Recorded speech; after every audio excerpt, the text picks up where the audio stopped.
Hey everyone, thanks for joining me for another 2-Minute Truth. What drives your actions?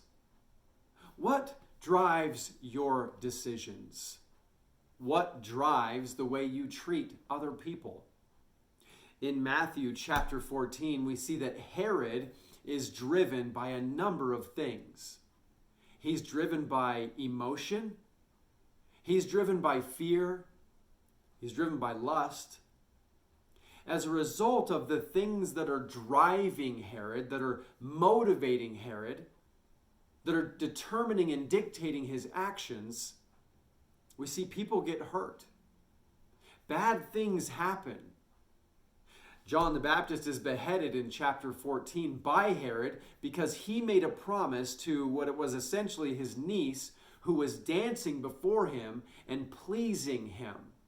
You see, he was pleased by what he saw, and so he made a promise. I'll give you whatever you want.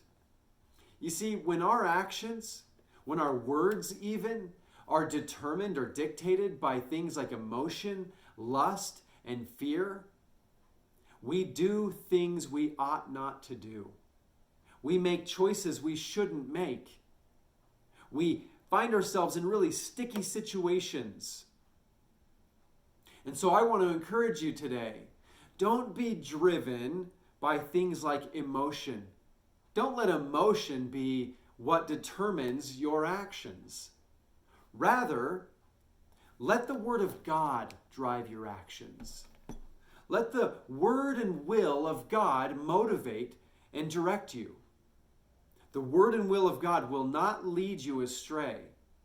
And the result of being driven by the word and will of God is better relationships, hope, joy, peace, lasting satisfaction. It's all good. Now, that doesn't mean things always end up good by our definition, because we're doing God's will. Sometimes we're going to suffer. Sometimes we're going to struggle. But when we do things God's way instead of man's way, the result is good. And so I want to encourage you today, be driven by the word and will of God, not by emotion, not by lust, not by feelings, and not by fear. God bless you today.